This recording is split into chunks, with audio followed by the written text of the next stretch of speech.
sulk at times. Depends if you're stubborn or not, to be honest. I'm stubborn. So am I. I'm usually the first one to say sorry. I think you find it like...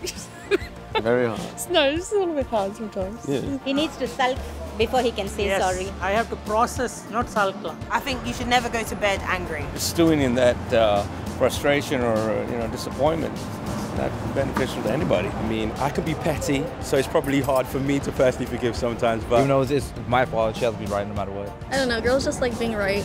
We're in a comfortable place in our relationship, so I can look into them and say, are you still processing? I'll be back later. It's hard when you're both stubborn, so I'm man enough to know when I'm in the wrong, you know? And I can just swallow my pride. I think for me, it's quite easy to say sorry, but to mean it, that's a different thing, so... The reality about marriage is we will all hurt our partner in big or small ways, often unintentionally, and sometimes we aren't even aware of what we've done. But the hurt must be healed if our marriage is to flourish. And in this session, we'll be looking at how that healing can take place. And anger will usually be our first reaction when we're hurt. While hurt is what we feel in ourselves, anger is what we feel towards the person who's upset us. Now, we want to make it clear, anger isn't bad in itself. It has a God-given purpose. It's part of our internal mechanism to signal something is wrong and that something needs to be sorted out. The adrenaline rush we feel is designed to spur us into action, but we can use anger wrongly in a number of ways. We want to look at two in particular. And roughly half the population falls into one category and the other half into the other category. We use two animals to illustrate two inappropriate ways of handling anger. Some people, when they're angry, are inclined to let you know it right away. We call them the rhinos, because a rhino, if it's provoked, is quite likely to put its head down and charge at you. When I was a student, I spent 5 months backpacking across Africa. On one occasion, together with 8 other backpackers, we hired a driver called Joseph to take us in his Land Rover into the nearby game park. 20 minutes after arriving there, Joseph spotted a rhino sitting in the shade of an acacia. We swerved off the road and drove up extremely close so we could take some photos. Joseph reassured us that if the rhino decided to charge at us, he could drive away much faster. Quite quickly, it became apparent that the rhino was not as pleased as we were about us being so close. Sure enough, this massive beast lumbered to its feet, lowered its head, and started to charge at our Land Rover. Joseph duly accelerated away, and true to his word, we easily outpaced the rhino. That is, until a minute or so later, the Land Rover ran out of fuel. We rolled to a halt and turned as one to see the rhino charging at speed in a cloud of dust. Mercifully, it stopped in its tracks just short of us, and then stood there snorting and shaking its head angrily, clearly trying to get us to move again. We sat frozen in our seats for what seemed like an eternity. Eventually, much to our collective relief, the rhino turned and trotted away about 50 meters, only to turn back and charge at us all over again. Eventually, after 4 hours of these mock charges, it started to get dark. The rhino, by now tired or bored or both, trotted off into the sunset. Once it had gone, Joseph himself trotted off in the opposite direction to get some more fuel, leaving the 9 of us in his Land Rover. We had some great photos, but we were nervous wrecks. Some people act like the rhino when they're upset. That's me.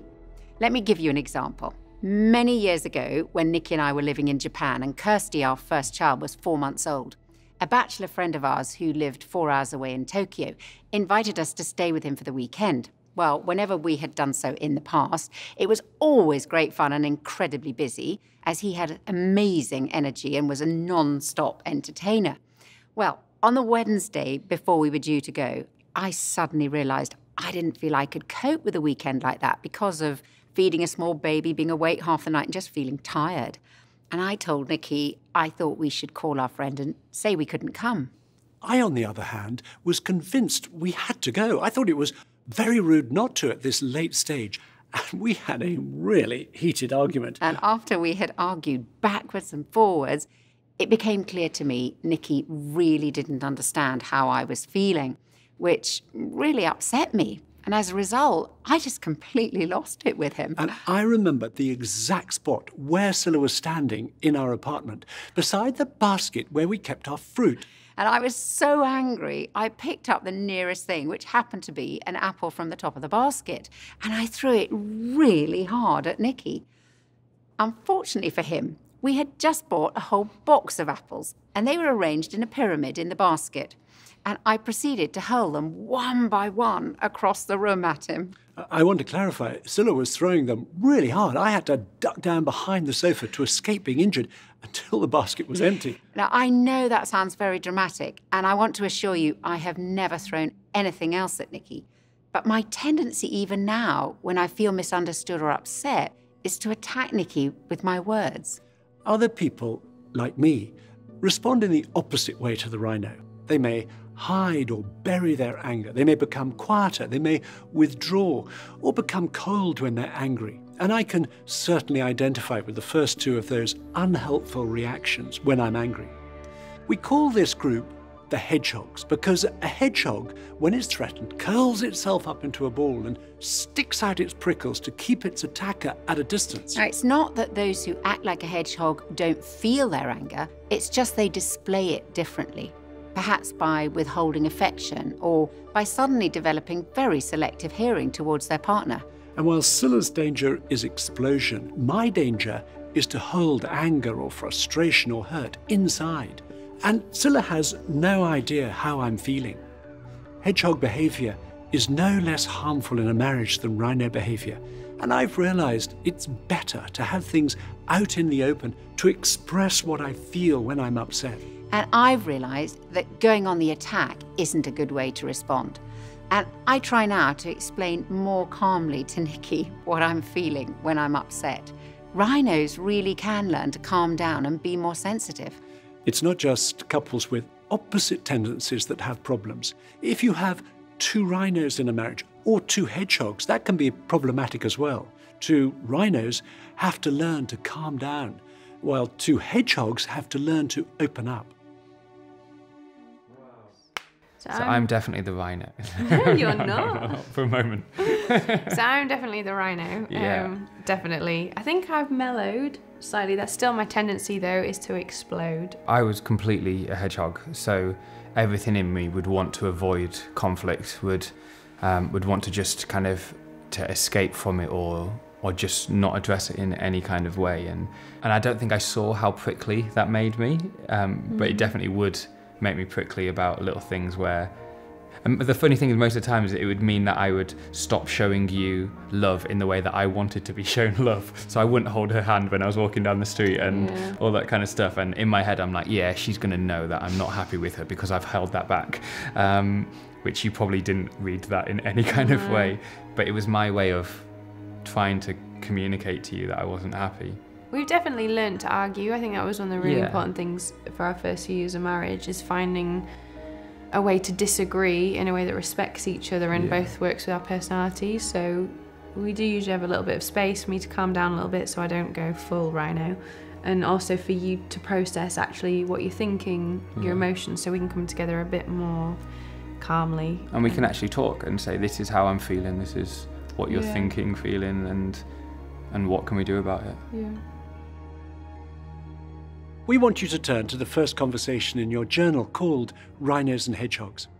Identify if you're more of a rhino or more of a hedgehog. And if you're not sure, ask your partner what they think. They may just have a better idea.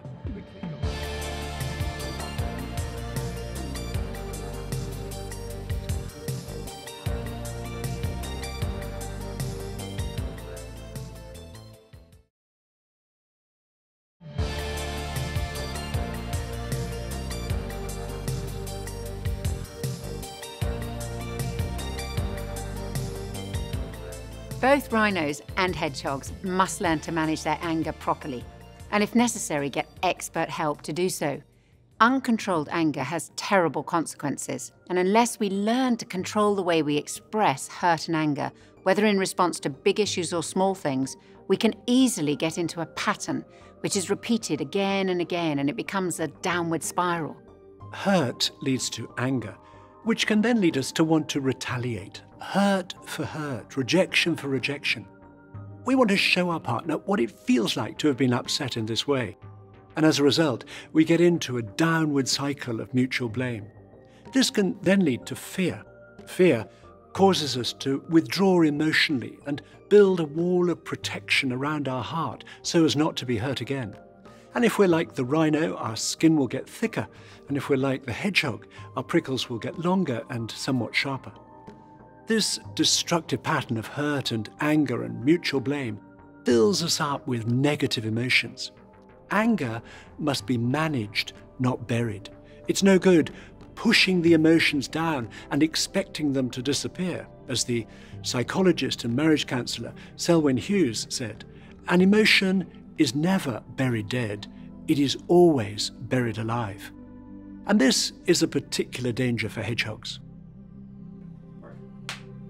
Anger can lead to a state of withdrawal. So some people are very, very uncomfortable with expressing any level of dissatisfaction or anger or displeasure, and therefore what happens is they sort of bottle it all up, they hold it within. And therefore what sometimes those people will do is they will stonewall, or they'll give a cold shoulder, or they'll sort of collapse in on themselves, even though that person who doesn't want to express their anger says, oh no, it would be terrible to express anger. You can see it in their eyes. You know, you see the rage in their eyes, and you kind of hear it in the way they wash the dishes or tidy the house, that even though on one level they're not expressing anger, they're leaking resentment everywhere. Sometimes it can be quite small things in a marriage that people get upset about, particular habits that a husband or wife has, or maybe particular things they don't do. It can either boil down to really, really tiny things like not checking the doors locked before they go to sleep. It can be quite minor things, but it's good to notice that that's something that, actually, I just feel a little bit of twinge of annoyance there. And maybe I should note that, and just note that maybe that's something I could say something about. Because if we don't express it, we are assuming that our husband or wife is doing it on purpose, and they're always going to do it. So weirdly, to stop being angry, we have to notice what makes us angry. And do you know what? We also have to have a little bit of hope that they're better than we think they are, and that actually if they know what upsets us, they might actually change. Buried hurt and anger impact every part of our lives. Our behaviour can be affected. We may start escaping into work or drinking too much. It can affect us physically. We may not be able to sleep or eat properly. And there can be emotional symptoms such as low self-esteem, depression, or emotional shutdown. And people who are on the verge of separation often say words to this effect: I don't feel love anymore. In fact, I don't feel anything at all. I feel numb. This is hardly surprising. It's the physiological response to the unhealed hurt and negative emotions which have accumulated inside. And it means there's no space for the positive feelings of love, romance, affection, and so on. And unless we deal with the hurt and anger at the root, we end up losing connection, which destroys our intimacy and potentially our whole relationship. The next conversation in your journal, called Handling Anger, will help you recognize how you typically respond when you feel hurt. And we'd like you to take a few minutes to fill in your answers to the questions. Now, you don't need to write too much, be quite instinctive about it, and then discuss what you've put.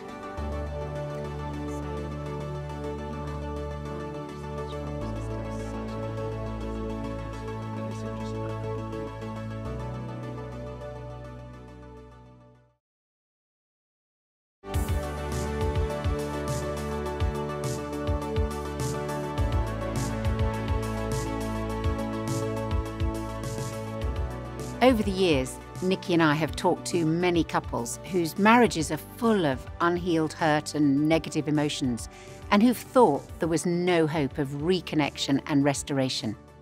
But we know the hurt can be healed and their relationship restored if they're prepared to lift the lid on it together. So we're going to look at how we heal the ways we've hurt each other, including hurt that may have been buried for days, weeks, months, or even years, whether through an accumulation of small things or a massive betrayal of trust. Now, we don't want to pretend that this is easy. dealing with this stuff is messy. It's a bit like dealing with a blocked drain. My most vivid memory of a blocked drain was during an incredibly heavy rainstorm. The alleyway next to our house flooded because the drains from the church loos that run under the alley were blocked and needed immediate clearing. As the rain continued, our neighbour Derek and I took the lid off the drains that were filled right to the top, at which point the contents of the drain began to mix with the rainwater in the alley. It wasn't a pleasant sight or smell. We grabbed some drainage rods to try and clear it, but we quickly realised we couldn't get the right angle from above, which meant that one of us would have to climb down directly into the drain. Well, I was staring down into this murky, stinking water, and then before I knew it, Derek was in there, crouching up to his waist in it and pushing on the rods with all his strength at this underground blockage. After 3 shoves, there was a wonderful sound. First a gurgling that turned to a rushing noise and then developed into this incredibly strong sucking sound. The blockage cleared and the water flowed away really quickly. I hosed the alley down and hosed Derek down, and the crisis was over. Now, it would have been no good if Derek and I had just tried to mop up the surface water. We had to deal with the problem under the ground. And it's the same with buried hurt. We can't just deal with the symptoms. We have to tackle the underlying problems.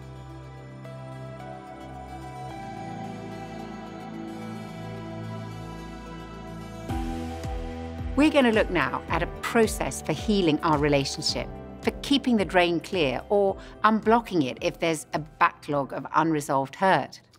The process isn't complicated, but it can be challenging. And as a hedgehog myself, my instinct is to keep the lid on and not address the issue. But I've come to realize that isn't any good. We have to address the underlying hurts. Otherwise, they build up, and it's like the drain getting blocked. The process has 3 parts. First, we need to talk about the hurt. In the Bible, Jesus tells us very practically what we're to do if we're aware of having hurt or offended our partner. To paraphrase the Bible in Matthew chapter 5, he says, "If you suddenly remember a grudge your partner has against you, leave immediately, go to your partner and make things right." And then a little further on, Jesus tells us what to do if we've been hurt. He says, if your partner offends you, go and tell them, work it out between the 2 of you. So in both situations, whether we're aware that we've hurt our partner or have been hurt, we need to take the initiative to bring it out into the open so that things can get healed. My name is Josiah. And my name's Heather. Our families would go to family camp at the same place every summer, and that's kind of when we started dating, and well, you know, the rest is history. I think seeing my dad express wide ranges of emotions, I think because I saw the almost volatile side of that with anger, so never physical anger, but yelling, that kind of thing. When he'd get really angry, I think it made me want to shut down because I never wanted to do that. But I think I just shut down my external expression of emotion, which then also means that I'm not communicating how I'm feeling. So since we've been married, it's still a journey of being conscious of needing to express how I'm feeling. But if I can bring her into that right away, then it's really helpful for us. Most of my childhood, I was raised by my dad. And so that was sort of my experiences, being raised by men. Being so independent growing up, it was really easy to internalize everything, keep it to myself, and not feel like I could tell anyone how I was truly feeling when I felt hurt. And so a big part of our relationship, even while we were dating, was just learning how to trust the vulnerability, and just be able to say, hey, that really hurt my feelings. And then also understanding that Josiah, as a person, he has my best interest at heart, and he's not out to get me or to hurt me. And so I think that's been the big learning curve for us. When we're both taking the initiative, rather than waiting for the other one to make the first move, things can get sorted out amazingly quickly. However, we recognize that it may not be easy. It could be that we don't like confrontation and we want to keep the peace at all costs. Or perhaps we're afraid of making ourselves vulnerable by opening up to our partner and telling them we're hurt. Or it could be our pride or our shame that stops us admitting we were wrong. Or we're afraid of our partner's reaction. Any of these reasons can make us reluctant to take the initiative in bringing hurt out into the open. But whether it's big wrongs or small wrongs, when our partner has hurt us by being thoughtless or selfish or cold or unfaithful, the hurt needs to be addressed. And just as small stones eventually block a drain, so the accumulation of small hurts, if left unaddressed, can break a marriage. We want to give you an example from our own marriage that is relatively trivial on the scale of things, and certainly we have had to address much more serious hurt between us over the years. But we're using this one to show the effect of bringing things out into the open rather than allowing them to stay buried. Before we tell the story, first, a little bit of background. One of the differences between Sila and me is that when we go out to see friends and it's time to go home, we have very different ways of leaving. My way is to say thank you and goodbye and then to leave. And my way is to start saying goodbye and then to begin to have probably my best, most in-depth conversation of the whole evening. And I've discovered over many years of marriage that if we're to get home when we plan to, we need to start leaving about halfway through the first course of the meal. And one time we were at a friend's birthday party. It was in South London and it was a Thursday evening. It was about a 15-minute drive from our home. And Nicky told me on the way there that the following day was particularly busy for him, so he wanted to get a good night's sleep. So we agreed that we'd make sure we were home by midnight. Well, knowing what Sila's like, I decided to double the time it would take us to get home. So I initiated the process of leaving at 11:30 p.m. I said goodbye, and I told Sila I was just going to get the car that we'd parked at the other end of the road. Well, I drove up to the house and double-parked outside in this narrow and crowded London street and waited for Sila to come out. 20 minutes passed. Midnight came, midnight went. There was no sign of Sila. So I reparked the car, not an easy manoeuvre, went back into the house and found Sila exactly where I'd left her, still deep in conversation. Well, keeping a thick smile on my face so as not to spoil the end of the party, I said to her, I've been waiting in the car and it's now past midnight. At which point, Sila looked round at me and said, I didn't even realise you'd left, which rather added insult to injury. So I told her I was going to get the car again, and quite soon, 10 minutes at the most, Sila joined me. And as we were driving home, she was in great form, chatting away happily about what a fun evening it had been. Meanwhile, I was fuming inside. I was trying to cope not only with my frustration that we were going to get home a lot later than we'd agreed, but also feeling very hurt that Sila had totally ignored my need for a good night's sleep. As a typical hedgehog, I was trying to work out whether or not to say anything. And I can remember the exact place on the way home when I decided it really wasn't healthy to pretend any longer that everything was okay. And Nicky suddenly said to me, did you realise I was waiting in the car for you for more than 20 minutes? Well, that really got my attention, and I asked him, are you feeling upset with me? He then told me that he was very cross and rather hurt, that we'd made an agreement which I had totally ignored. Now, when I heard Nicky describe how it felt for him, which he doesn't do all that often, I realised I had been really thoughtless. And so, despite my strong temptation to make excuses, I knew the best thing I could do was to apologise. And straight away, Sila said to me, I'm so sorry for making us so late. Please forgive me. Well, as soon as it was out in the open, I didn't find it difficult to forgive, and my feelings of annoyance and hurt evaporated much more quickly than they built up. So we spent the rest of the journey home discussing how we could communicate more effectively in a crowd about when it's time to leave. I think I knew the situation would happen again. Indeed, it has happened several times since then. But getting those feelings out into the open, describing to Sila how I felt, meant there were no negative emotions left inside. The hurt and anger were dealt with. And most of us hate confrontation. But we need to be able to tell our husband or wife when they've hurt us. 对我来讲，表达感受真的是件很难的事情。我们生气了，我们有冲突了，我们有伤害了，他表达完以后，我告诉他说：“老婆，我很受伤，这件事情，我很生气，这件事情，对我来讲特别的艰难，因为好像我要打破我以往的习惯、以往的信念，因为以往的习惯、以往的信念是男人不能承认自己，有脆弱的地方，不能承认自己我有需要，不能承认不能表现自己的情绪，你必须要冷漠，必须要稳重，必须要一点情绪都没有，这样才说明你是一个刚强的男人，才是一个成熟的男人。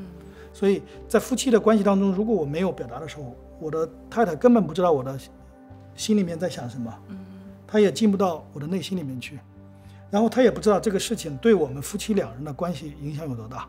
所以当我去努力去尝试表达我很受伤，我很愤怒，我在这个事情上我的感受如何的时候，我们两个人特别容易的能够肩并肩一起来面对问题。以前是空间上在一起，但是现在是心灵的距离，我们可以走近。So, the first part of the healing process is to talk about the hurt. We need to bring it out into the open. The second part of the process is to say sorry. Apologizing involves taking responsibility for what we've done to hurt our partner. And you'll know how hard it is to admit, I was wrong, to say, I'm sorry for doing this or saying that. And I know for myself that my pride leads me instinctively to start to make excuses, to jump to my own defense when Sila tells me I've done something that's upset her. And I find it easier to swallow my pride and to say sorry when Nicky tells me how what I've done has made him feel. When he uses I statements, it helps me to see it from his perspective. You'd just be like, I'm sorry, I'm sorry, I'm sorry. Yeah.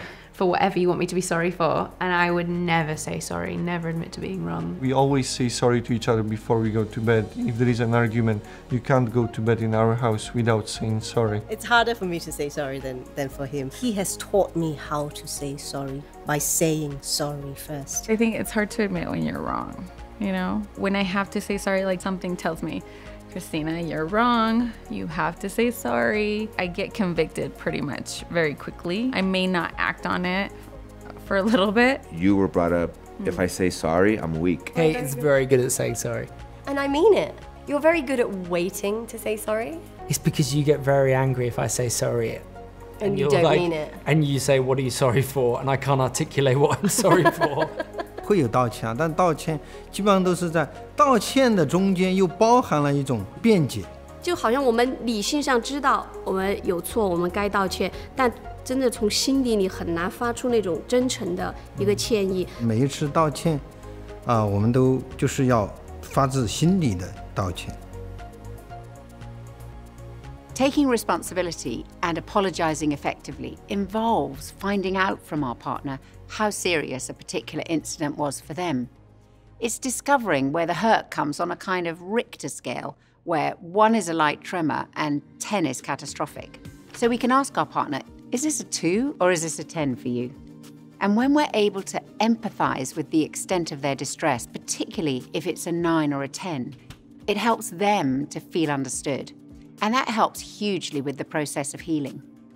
Also, when we say sorry, it's important not to make excuses, such as, I know I was in a bad mood yesterday, but you've no idea of the pressure I'm under at the moment. A true apology doesn't make excuses. When we say, I'm so sorry I hurt you, please forgive me, I'm going to try not to do that again. It's so powerful in a marriage. As we said, we've had much bigger hurt to deal with than the example we used earlier. And some hurt we've had to talk about had been buried for much longer, including one in particular that went back to before we were married. While leaving the party was a 2, maybe a 2.5 on the Richter scale, this one was a 9 or 10 for one of us. And it took some time to explain why it was so painful and then following through with apologizing and forgiving.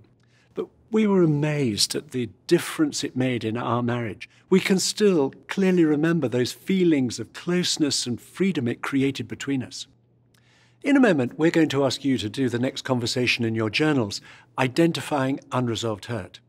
In part 1, each of you think of ways that you've hurt your partner that may still be unresolved for them. Write down whatever comes to mind.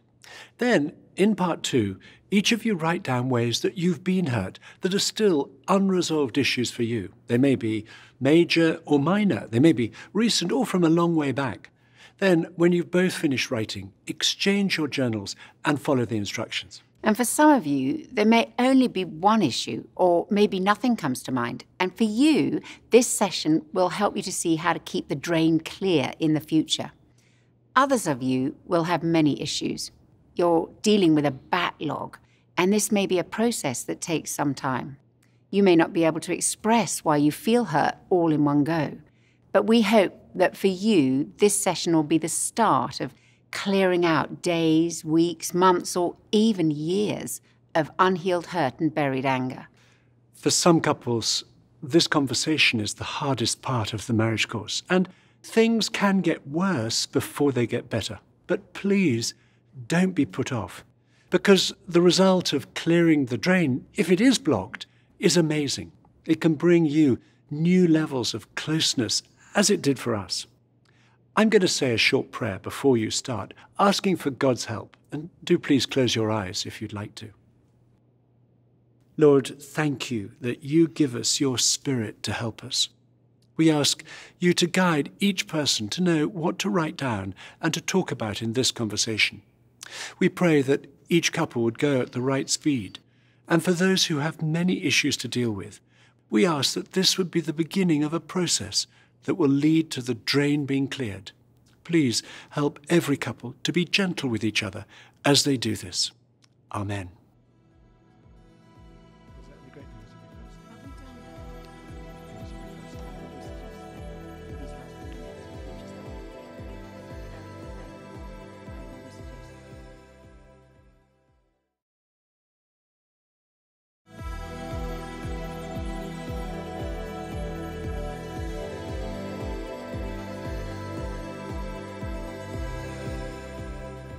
We recognise that conversation around identifying hurt is a hard one, but we'd encourage you to persevere with this process, even when it feels hard, and if necessary, seek extra help.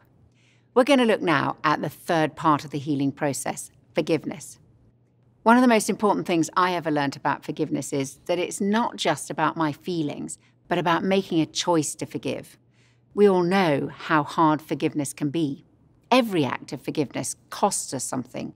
It means giving up our self-pity, giving up our desire for justice, and putting aside our pride. Sometimes people think that by forgiving someone, you're approving of what they've done or you're excusing their behavior. When we forgive, we're not condoning negative behavior. And alongside forgiveness, we may well need to put in a boundary by saying something like, I'm not prepared to let you speak to me like that, or to keep lying to me, or to keep putting us into debt. Being clear with our partner about what is unacceptable and choosing to forgive are not mutually exclusive. They work hand in hand to bring healing to a marriage. And forgiveness is not pretending that the hurt doesn't matter and trying to forget about it. Forgiveness is not denying the hurt and just hoping it'll go away. Forgiveness is not thinking our love for each other will somehow magically resolve any ways that we've hurt each other, so it doesn't matter. I think that's pretty much what I thought when we got married. I remember the first time I realised I had to say to Nicky, I forgive you. It was after a big argument we'd had about money, and I felt very hurt and accused. And it coincided with going away for a special weekend that we'd been planning and looking forward to for ages. And at first I just tried to bury the hurt. But the result was I just felt more and more full of resentment and self-pity and went into this mood which spoiled not only the weekend, but our relationship as well.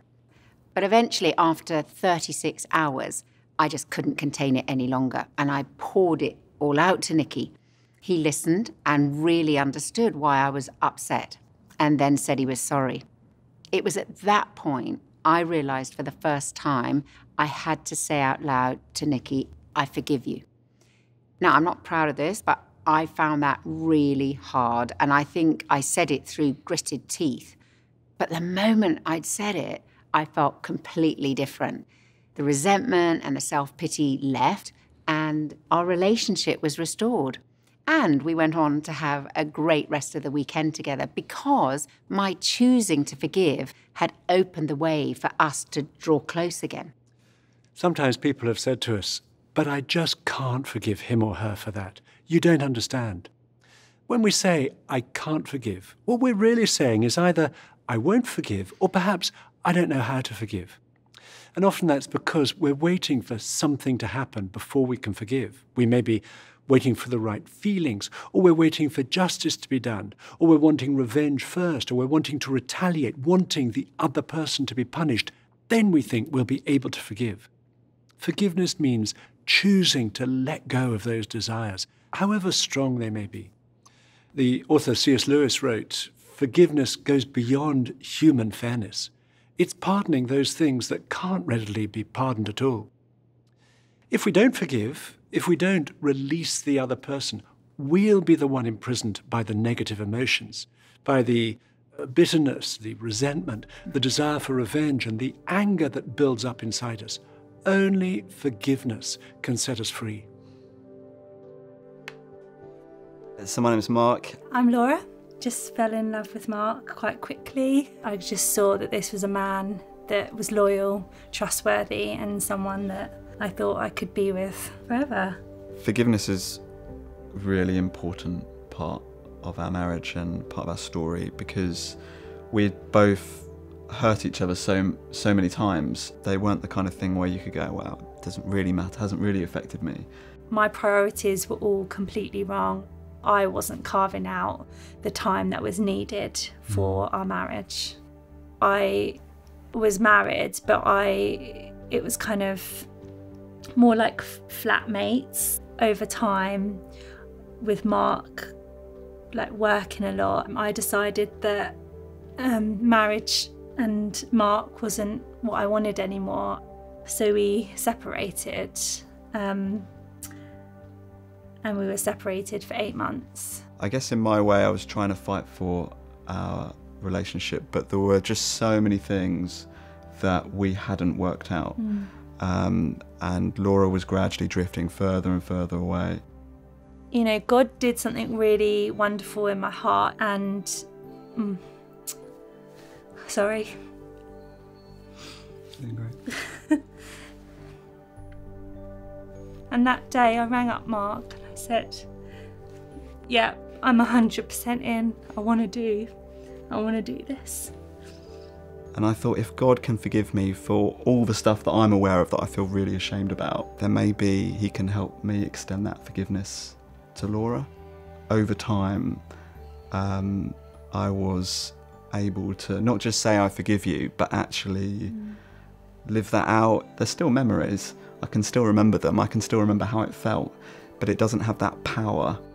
I walked away from my marriage. I hurt you so badly, but like, that's the amazing thing about forgiveness is that, you know, real beauty has come out from this pain, and forgiveness is a massive part of what we've moved through. From a Christian viewpoint, forgiveness means releasing the person who's hurt us into God's hands, even if the other person doesn't apologize or recognize what they've done wrong. The Christian understanding of forgiveness is that God forgives us freely, and therefore we must forgive each other freely. And I find it helpful to think of forgiveness flowing into my life from God and then flowing out of my life to those around me, especially the person closest to me, Nicky.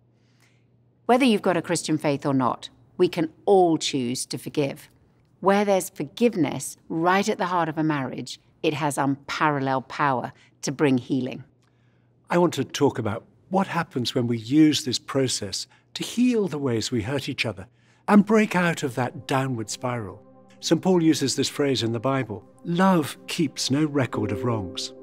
Imagine for a moment having a notebook that represents our married life. Each page of the notebook represents one day of our marriage.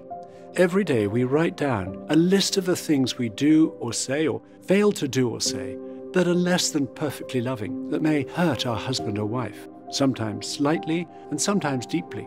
On some days, the list will be shorter, and on other days, the list will be longer, and it may even go over the page occasionally.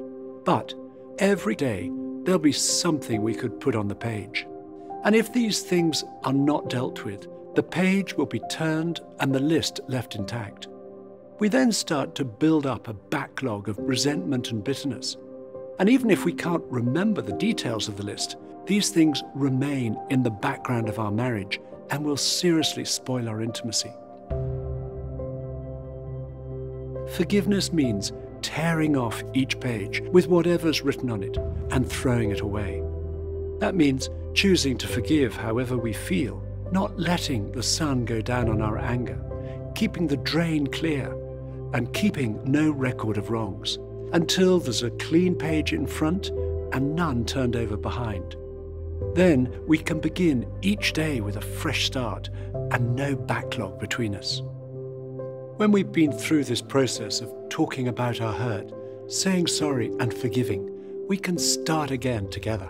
However, don't expect healing always to be instant. Apology and forgiveness remove the distance between us, but where there's deep hurt, it takes time for trust to be rebuilt, and forgiveness needs to be an ongoing process. That sometimes means choosing to forgive on a daily basis, each time the pain resurfaces. And while rebuilding trust, we need to be gentle with each other and have an understanding of the bruising that's taken place.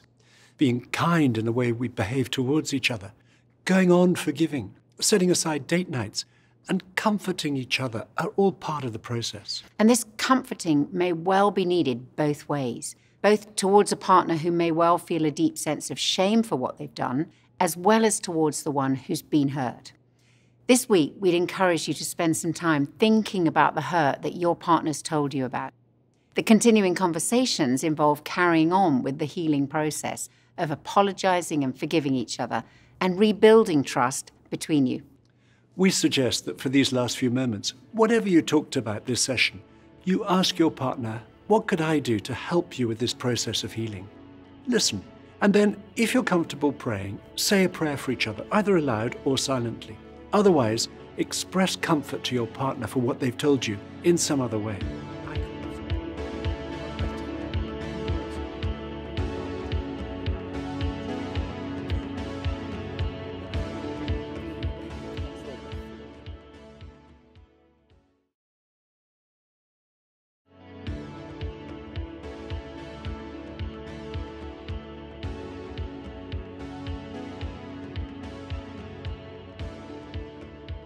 You may still be wondering if we ever went to Tokyo for the weekend after that whole apple-throwing scenario. Well, by the evening, we were both still convinced of our own point of view, so we decided we needed to pray together about it. And it was only as I moved my focus off the issue and onto God that I suddenly became aware I'd been more concerned about letting our friend down than I had about supporting Scylla as a new mother. So I apologized for not seeing it from her point of view, and I said I would ring our friend after all and say we were unable to go for the weekend. Well, when I realised that Nicky really understood how I felt, I said to him I'd probably be able to cope with going after all. So we went to Tokyo, and Nicky was very supportive, and we had a great time. St. Paul's phrase, love keeps no record of wrongs, comes from a beautiful description of love in the Bible. Love is patient, love is kind.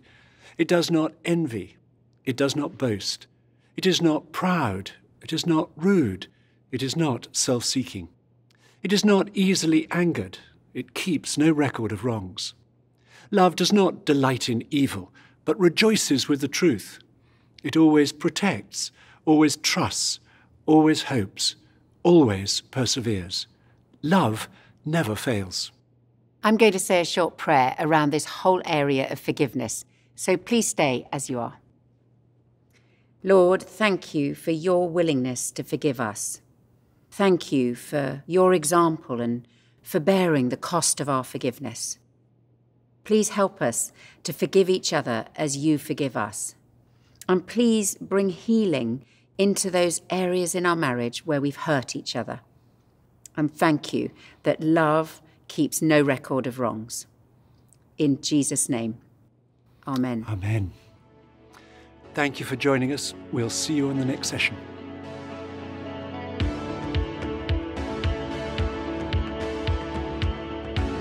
So Okay. Yeah. Okay. Yeah. I will. Okay.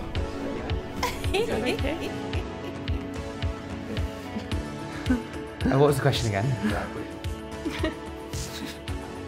I'll start again because I took it. Sorry. Yeah.